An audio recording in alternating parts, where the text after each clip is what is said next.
ભારતના પૂર્વ વડાપ્રધાન અટલ બિહારી વાજપેયીના જન્મદિન નિમિત્તે 25 ડિસેમ્બરે સમગ્ર દેશમાં સુશાસન દિવસની ઉજવણી કરવામાં આવશે। વાજપેયીની 100મી જન્મજયંતિના અવસરે ગુજરાત સરકારે અટલ નેતૃત્વ અવિરત વિકાસના ધ્યેય સાથે સુશાસન સપ્તાહનું આયોજન કર્યું છે। આ સપ્તાહના ત્રીજા દિવસની થીમ લખપતિ દીદી અને નમો ડ્રોન દીદી છે।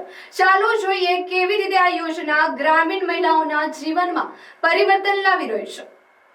બનાસકાંઠાના ડીસા તાલુકાનો તાલેપુરા ગામ આજે નારી શક્તિના નવા આયામનું સાક્ષી બન્યું છે।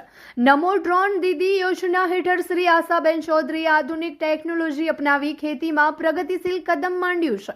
તેમણે ખેતરોમાં ડ્રોન દ્વારા દવા છંટકાવની વિશેષ તાલીમ મેળવી છે। તેઓ પરંપરાગત ખેતીને આધુનિક ખેતીમાં પરિવર્તિત કરી રહ્યા છે।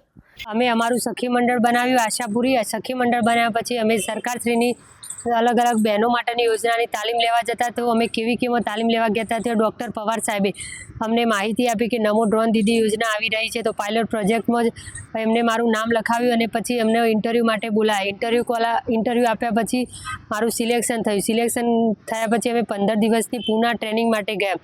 ટ્રેનિંગ લીધા બાદ ત્યાં એક્ઝામ ક્વોલિફાય કરી અને અમને ડ્રોન પાયલોટનું લાયસન્સ મળ્યું। આ યોજના અંતર્ગત મળેલી અંદાજે 17 લાખ રૂપિયાની ડ્રોન કીટ શ્રી આશાબેન માટે સ્વરોજગારનું સબળ માધ્યમ બની છે।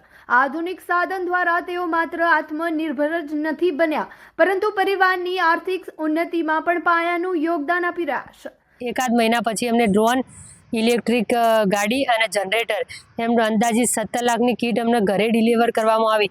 એના પછી અમે ઓર્ડર લેવાના ચાલુ કર્યા। તો અમે ઓર્ડર લેવાના તો અમારું 2 મહિનામાં જ અમે 1 લાખ રૂપિયાની કમાણી કરી હતી સિઝનમાં। એટલે અમે લખપતિ દીદી બની ગયા। અત્યારે ઓર્ડર લેવા ક્યાંય નહીં જવું પડતું। અમારા ઓર્ડર ઘરે બેઠા જ ઓર્ડર આવે છે। ગુજરાતના અંતરિયાળ વિસ્તારો સુધી પહોંચેલી આ યોજના સુશાસનનું ઉદાહરણ પૂરું પાડે છે।